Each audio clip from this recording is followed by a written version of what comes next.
나는 이혼하고 7살 연하 남친과 동거 중인 40대 돌싱녀 막자다. 남친과 나는 퇴사하면 시골 가서 살기로 했다. 부산도 우리가 고민하는 후보지 중에 하나다. 그래서 부산 여행은 맛있는 것도 먹고 부산을 좀 탐색해보자 라는 느낌으로 내려왔다.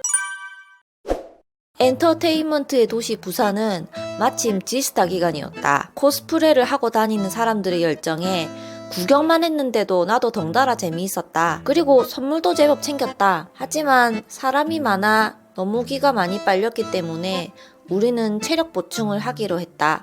해운대에서 길 가는 아저씨가 자기 단골이라면서 추천해준 집에 바로 들어갔는데 사장님과 아저씨가 엄청 친하게 인사를 하는 걸 보고 왠지 살짝 불길한 느낌이 들었다. 고기가 퍽퍽했던 것 같아서 많이 남겼다. 호텔에서 잠깐 쉬고 나와서 아쉬운 마음에 국밥에 재도전해보기로 했다. 남자친구가 검색해온 국밥집인데 국밥 한 그릇에 임팩트를 담은 집이라고 했다. 국물은 제법 꾸덕꾸덕한 것이 진국의 느낌이 들었지만 깍두기가 무말랭이 같고 김치는 겉절이 느낌이어서 내 스타일이 아니었다.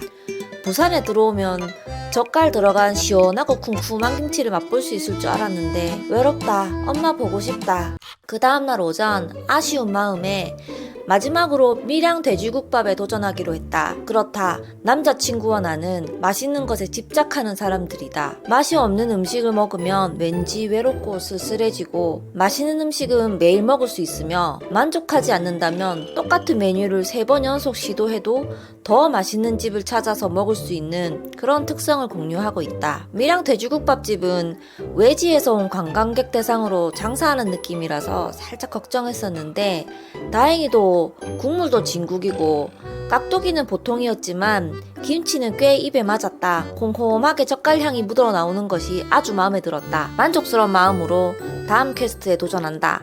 바닷가와 멋진 풍경을 보면서 자연과 함께 유유자적하며 회사 생활에 대해서, 은퇴에 대해서, 그리고 인생에 대해서 생각해 볼 것이다. 30분 정도 지났을까? 풍경이 예쁘긴 하지만 생각보다 코스가 길다는 생각이 살짝 들었다. 시간이 지날수록 급속도로 지쳐갔다. 작년에 발목에 철심을 박았는데 산길을 오르락 내리락 하다 보니 발목도 아픈 것 같고 포기하고 싶었지만 중간에 빠질 수 있는 길은 없었다. 정신이 아득해지는 것 같았다. 해지기 전에 나갈 수 있을까? 살아서 나갈 수 있을까? 그런데 갑자기 왠지는 모르지만 just do it이라는 말이 생각났다. 해야 하는데 하기 싫은 일이 있을 때 고민하지 말고 그냥 하면 된다 라는 뜻이라고 한다. 그때부터는 더 생각하지 말고 그냥 하자 이렇게 마음을 먹었다. 그렇게 결국 살아서 5, 6도 관광공원으로 빠져나올 수 있었다. 너무 뿌듯했다. 3연속으로 먹은 돼지국밥의 칼로리가 모두 소모되는 그런 상쾌한 느낌을 가지고 낙곱새 원조라는 개미집 본점으로 향했다. 저녁에는 광안리 민락회센터에 가서 회를 쓸어다가 먹었다. 3만원이면 회 큰 접시 하나에다가 멍게에다가 낚시까지 스비스로 주신다. 회를 잘 못 먹는 남친을 위해 시장통에서 간식거리도 사왔다. 부산에는 맛있는 것이 너무 많다. 여행 와서 먹는 것은 0칼로리니까 맛있게 많이 먹었다. 행복했다. 일상에서 벗어나서 회사 생활 없이 뭐 먹지 어디 가지 이런 고민만 하니까 너무 좋았다. 서울로 돌아가기 싫다는 마음이 들었는데 부산이 좋아서 그런 것도 있지만 바쁘게 흘러가는 일상으로 돌아가기 싫다는 마음이 더 컸던 것 같다. 다음 날은 밀면 레이드를 하기로 했다. 광안리 근처에서 그때 느낌이 딱 오는 식당에 들어가기로 했다. 회센터 근처에 밀면집이 있었는데 3시까지 영업한다는 점이 왠지 사장님의 자존심을 보여주는 것 같았다. 우리는 팔 만큼만 팔고 퇴근한다. 이런 당당함? 이런 게 참 멋있었다. 그런데 음식이 나왔는데 뭔가 이상하다. 원래 밀면에서 양념치킨 맛이 나는 건가? 몇 년 전 먹어봤던 맛이랑은 확실히 달랐다. 남자친구는 밀면이 처음이기에 제대로 된 밀면을 먹어주고 싶었다. 첫 번째 던전을 포기하고 두 번째 밀면 레이드에 나섰다. 이번에는 제대로 된 검색을 통해 해운대에 있는 유서 깊은 밀면집으로 향했다. 일단 온육수를 준다는 점이 매우 마음에 든다.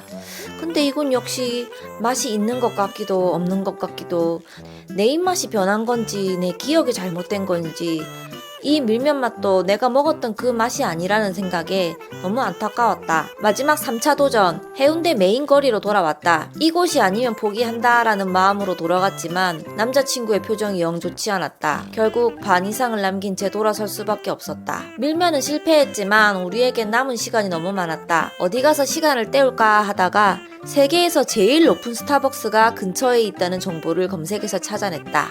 100층에 위치한 전망대 내부에 위치한 이 스타벅스는 전망대에 입장료 2만원을 내야지만 들어갈 수 있다. 스타벅스에서 무사히 시간을 때우고 집으로 돌아가는데 2박 3일이 너무너무 짧게 느껴졌다. 부산 너무 좋다. 와서 살아도 괜찮을까? 내년에 또 오자 라는 기약을 하면서 남자친구와 집으로 향했다. 마무리를 어떻게 해야 할지 또 모르겠다. 세 줄 요약을 해본다. 첫 번째, 부산은 맛의 도시이다. 근데 돼지국밥 맛집보다 밀면 맛집이 더 찾기 힘들다. 아, 그리고 부산 오뎅이 참 맛있다. 두 번째, just do it. 힘들어서 못할 때는 그냥 하면 된다. 세 번째, 관광지만 다녀서 그럴 수도 있긴 한데 지방도 물가가 그렇게 막 싸지는 않은 것 같다. 오늘의 일기 끝. 막자의 인생극장 재밌게 보셨다면 구독과 좋아요 눌러주세요.